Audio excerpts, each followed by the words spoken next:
बिस्मिल्लाहिर्रहमानिर्रहीम अस्सलामुअलैकुम नाजरीन। सामान से लदा हुआ एक बहरी जहाज महवे सफर था कि समंदर में अचानक तूफानी आ गई। लहरें उठी कि जहाज भी लहरों के साथ डोलने लगा।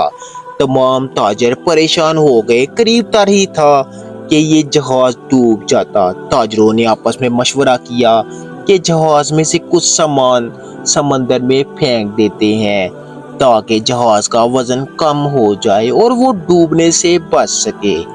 एक ताजिर का सामान बहुत ज्यादा था तो सबने उससे कहा कि अपना कुछ सामान समंदर में फेंक दो।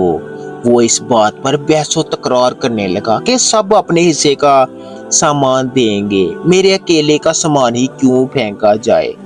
नाजरीन, इस बहसो तकरार में तमाम ताजरों ने मिल के सामान समेत ही इस ताजर को समंदर में फेंक दिया। अब समंदर की लहरें मौजें इसके साथ खेलने लगी। इसे अपनी हलाकत का भी पूरा यकीन हो गया। लेकिन जब अल्लाह का करम हो तो क्या हो सकता है। लहरों ने इसे साहिले समंदर पर एक जजीरे पर ला फेंका। जब इसकी आंख खुली और होश आया तो इसने सजदा शुक्र अदा किया कि अल्लाह तूने मेरी जान बख्श दी। अब इस जजीरे पे बेसरो समा का आलम था, कुछ भी ना था। खुले आसमां के नीचे बैठा सोच रहा था। कुछ देर बाद इसे भूख लगने लगी। इर्द गिर्द तलाश करने पर चंद खरगोश मिले। इनको पकड़कर पकाया और खाने लगा। इसने वहीं से लकड़ियां इकट्ठा की और एक झोंपड़ी भी बना ली जिसमें इसने रात बसर की।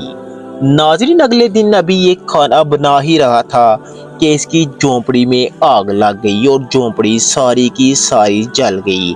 अब ये शिकवा करने लगा कि यार, अब पहले तो तूने मेरा सामान समंदर में गर्क कर दिया और मुझे भी इसी समंदर में फेंकवा दिया, और अब मेरी झोंपड़ी जो मेरा वाहिद आसरा था ये भी जला दी। इस आलम में ये सो गया। कुछ देर बाद जब इसकी आंख खुली तो इसने देखा कि कुछ लोग कश्ती में सवार इसके पास आ रहे हैं और पूछा कि तुम्हें मदद की जरूरत है। ये बहुत परेशान हुआ। इसने कहा, तुम्हें मेरी मौजूदगी का इल्म कैसे हुआ।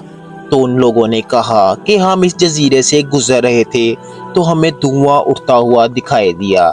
हमने सोचा कि यहाँ जिंदगी तो मुमकिन नहीं, जरूर कोई फंसा ही होगा, तो हमने इस तरफ का रुख किया। नाज़रीन, अब ये दिल ही दिल में अल्लाह का शुक्र अदा करने लगा। इतने में इन लोगों ने इससे पूछा कि तुम यहाँ कैसे आए हो।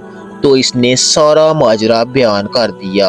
उन लोगों ने बताया कि वही जहाज आगे समंदर में गर्क हो गया और इसमें बैठे तमाम ताजर भी मारे गए। ये सुनकर इसने एक तवील सजदा शुक्र अदा किया। बेशक अल्लाह के हर काम में बेहतरी होती है। अगर आज कोई परेशानी है तो अल्लाह ने जरूर कोई बेहतर प्लानिंग कर रही होगी। इस पर तवक्कल करें क्योंकि खुदा हर चीज पर कादिर है।